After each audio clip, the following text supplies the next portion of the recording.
something unlikely happens when Sarah Mitchell, a hard-hitting investigative journalist known for exposing political corruption, desperately chasing her biggest story, yet runs into Jake Harrison, a charming reality TV star who thrives on fame and public attention. Sarah Mitchell sits in her cramped Chicago apartment at 3 a.m, surrounded by stacks of documents and empty coffee cups. Her laptop screen glows with bank statements, receipts, and email chains that paint a disturbing picture. For months, she has been investigating suspicious campaign donations flowing to several congressional candidates, all connected to a web of shell companies and offshore accounts. The trail leads to Paramount Entertainment Group, the massive media conglomerate behind dozens of popular television shows, including Paradise Island, the reality dating show that made Jake Harrison a household name 2 years ago. Sarah knows she is close to exposing a scandal that could shake the foundations of American politics, but she needs one crucial piece of evidence: inside information about how the money flows through the entertainment industry. Meanwhile, across town in his luxury downtown penthouse, Jake Harrison scrolls through his social media notifications. 5 million followers hang on his every post. From his morning workout routine to his thoughts on the latest celebrity gossip, life after reality TV has been a whirlwind of sponsorship deals, red carpet events, and carefully orchestrated public appearances. His agent constantly reminds him that his brand is his livelihood, and any scandal could destroy everything he has built. Jake's phone buzzes with a text from his former producer, Marcus Webb. "Need to meet. Urgent. Some journalist is asking questions about the show's financing." This could affect everyone who was on Paradise Island. The next morning, Sarah stands outside the gleaming offices of Paramount Entertainment Group, her press credentials in hand and a list of pointed questions in her notebook. She knows they will not give her the information willingly, but she has learned that sometimes the most valuable sources are the ones who do not realize they are sources. As she exits the building after a frustrating hour of corporate non-answers, Sarah nearly collides with a tall, athletic man rushing up the front steps. Coffee spills across both of their shirts as they stumble to avoid each other. "I'm so sorry," Jake says, immediately recognizing the professional woman with the sharp eyes and determined expression. "Let me buy you a new coffee." Sarah looks up, annoyed at the interruption, but something about his genuine concern stops her from brushing him off. "It's fine, really. I have more important things to worry about than coffee stains." "You're a journalist," Jake observes, noticing her press badge and the notebook clutched in her hand. "Were you just meeting with someone upstairs?" "Trying to," Sarah replies, studying his face. Something about him seems familiar, but she cannot place where she has seen him before. They're not exactly cooperative when it comes to answering questions about their business practices. Jake's expression shifts slightly, recognizing the dangerous territory this conversation might be heading toward. "What kind of questions?" Before Sarah can answer, her phone rings. It's her editor, demanding an update on the story. As she takes the call, Jake lingers nearby, clearly conflicted about something. When Sarah hangs up, Jake approaches her again. "Look, I know this might sound strange, but I think we should talk. I'm Jake Harrison, and I have a feeling your questions about Paramount might involve me." 3 days later, Sarah and Jake sit across from each other in a quiet corner booth at a 24-hour diner on the outskirts of Chicago. The fluorescent lights cast harsh shadows across their faces as Sarah spreads documents across the table between them. "This is what I know," Sarah begins, her voice low and urgent. "Paramount Entertainment has been funneling money through a network of subsidiary companies to political action committees supporting specific congressional candidates. The timing coincides perfectly with votes on media regulation bills that would directly benefit companies like Paramount." Jake stares at the papers, recognizing names and amounts that make his stomach turn. Those are the same accounts that paid for contestant stipends, production costs, and post-show promotional contracts. He admits reluctantly. "Including your contracts?" Sarah asks, her pen poised over her notebook. "Yes," Jake says, running his hands through his hair. "But I had no idea where the money was actually coming from. We just signed the papers our agents put in front of us." Sarah leans forward, sensing an opening. "Jake, I need you to go on record about this. Your testimony could be the key to exposing how entertainment companies are illegally influencing elections. You don't understand, Jake says, his voice rising slightly before he catches himself and lowers it again. If I talk, it doesn't just affect me. There are 12 other people from my season of the show who have built careers on their reality TV fame. We all signed the same contracts, took money from the same sources. Speaking out could destroy all of us. Sarah's expression softens slightly as she sees the genuine conflict in his eyes. What about the bigger picture? What about the millions of voters who deserve to know that their representatives might be bought and paid for by entertainment executives? That's easy for you to say, Jake responds, frustration creeping into his voice. Your career is built on exposing the truth. Mine is built on maintaining an image. One scandal, one controversy, and I go from influencer to irrelevant overnight. Their conversation is interrupted when Jake's phone buzzes with a notification. It's a photo of him and Sarah at the diner, posted on a celebrity gossip blog with the caption, Paradise Island's Jake Harrison's secret meetings. New romance or new scandal? This is exactly what I was afraid of, Jake says, showing Sarah the screen. We can't even have a conversation without it becoming a story. Sarah studies the photo, then looks at Jake with a mixture of understanding and determination. Then we need to control the narrative before someone else does. Over the following weeks, Sarah and Jake begin meeting regularly, sometimes in secret, sometimes in public, always careful about what they say and who might be listening. Sarah finds herself fascinated by Jake's insights into the world of manufactured celebrity and the pressures of maintaining a public persona. Jake, meanwhile, begins to see the world through Sarah's eyes, the importance of truth over image, substance over style. You know what the worst part is? Jake tells her one evening as they walk along Lake Michigan, the city lights reflecting off the dark water. I used to want to be a teacher. Before the show, before all of this, I was working toward my master's in education. I wanted to make a real difference in kids' lives. Sarah stops walking and turns to face him. What changed? 25,000 followers became 50,000, then 100,000, then 1 million. Each milestone felt like validation, like proof that I was worth something. But now I look at what I'm actually contributing to the world, and it's just noise. It doesn't have to be, Sarah says quietly. You have a platform that most people would kill for. The question is what you're going to do with it. Their relationship deepens as they spend more time together, but the weight of the story hangs over everything. Sarah knows she has enough evidence to publish without Jake's testimony, but his inside knowledge could make the difference between a good story and a game-changing expose. The tension reaches a breaking point when Sarah's editor gives her an ultimatum. Publish the story by the end of the week, or lose it to a competitor who is working on a similar investigation. I can't wait any longer, Jake, Sarah tells him during what might be their final meeting. If you're not going to go on record, I need to know now so I can find another way to corroborate the information. Jake looks at her across the table, seeing not just the determined journalist he first met, but the woman who has challenged him to think beyond his own self-interest. If I do this, if I risk everything to help you tell this story, what happens to us? The question hangs in the air between them, loaded with implications neither of them is quite ready to address directly. The morning Sarah's story breaks, Jake's phone starts ringing at 6 a.m. and doesn't stop. His agent, his publicist, his manager, and his lawyer all want to know the same thing. Why did he decide to commit career suicide? The headline reads, Reality TV star exposes political corruption scheme. Jake Harrison reveals how entertainment giants buy congressional votes. The article details not just the financial connections Sarah uncovered, but Jake's first-hand account of how contestants were unknowingly used as part of a money laundering operation designed to circumvent campaign finance laws. By noon, Jake has lost 3 major sponsorship deals and seen his social media followers drop by 200,000. By evening, he's trending on Twitter, but not in the way he's accustomed to. Sarah finds him sitting alone in the same diner where they first discussed the story, staring at his phone as notification after notification brings more bad news. I'm sorry, she says, sliding into the booth across from him. I know this isn't what you wanted. Actually, Jake says, looking up at her with a mixture of exhaustion and something that might be relief. I think it is exactly what I needed. He shows her his phone, scrolling past the negative comments to find messages from teachers teachers, students, and activists thanking him for his courage. "Look at this," he says, reading from the screen. "A high school civics teacher in Ohio says she's using our story to teach her students about media literacy and political corruption. A college student in Texas says your article inspired her to change her major to journalism." Sarah reaches across the table and takes his hand. "You said you wanted to make a real difference in kids' lives. Maybe this is how you do it." 3 months later, Jake stands in front of a congressional committee testifying about the entertainment industry's role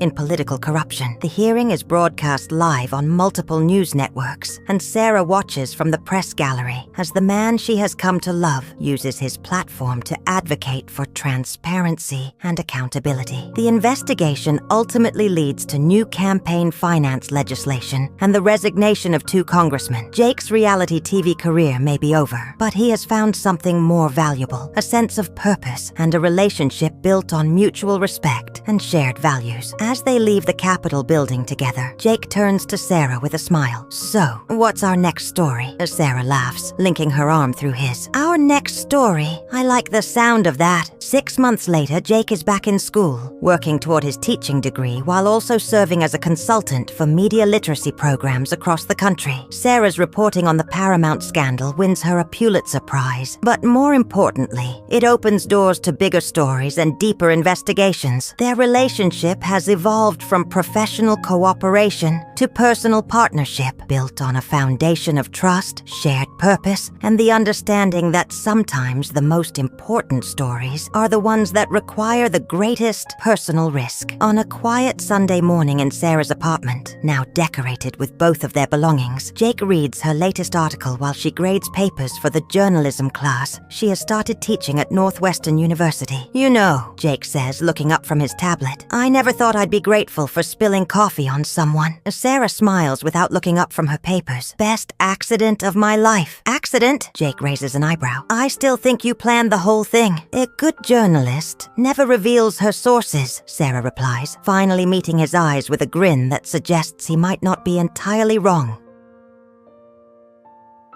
Share your thoughts in the comments below. Have you ever had to choose between playing it safe and doing what you knew was right? If you enjoyed this story of love, courage, and the power of truth, hit that subscribe button and ring the notification bell. Your support helps us continue bringing you tales that remind us what really matters in life